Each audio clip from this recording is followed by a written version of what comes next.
Nangunguna na ang China sa medal standing sa dinaraos ng 17th Asian Games sa Incheon, South Korea. Samantala, alin sa India o Kazakhstan ang unang assignment ng Gilas Pilipinas sa preliminary round ng basketball competition? Ito ang balita ni Eric Ferrer.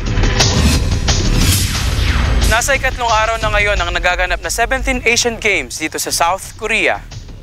Sa kasalukuyan ay nangunguna ang China na may 15 gold, 11 silver at 12 bronze medals.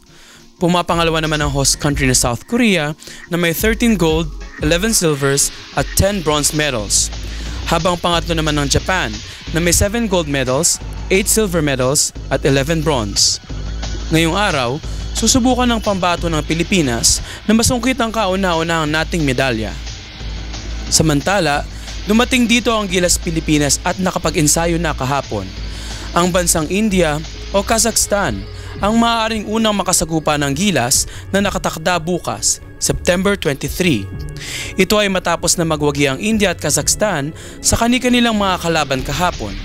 Seeded na ang Gilas Pilipinas sa Group E kasama ang Iran. 1962 pa na makuha ng Pilipinas ang gintong medalya sa Asian Games basketball match, kung kaya umaasa ang Gilas Pilipinas na makukuha nila ang ginto sa 17th Asian Games sa Incheon.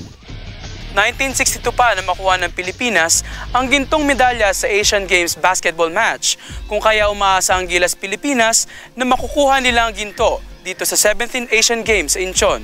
Mula rito sa Seoul, South Korea, Eric Ferrer, UNTV News Worldwide.